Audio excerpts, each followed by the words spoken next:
Wala ka bang napapansin sa iyong mga kapaligiran? Kay dumi na ng hangin, pati na ang mga ilog natin. Hindi nga masamang pag-unlad at malayo-layo na rin ang ating narating.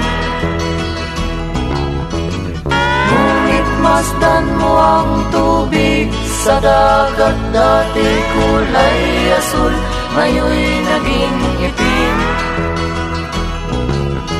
Ang mga duming ating ikinalat sa hangin, sa langit, huwag na nating paabutin.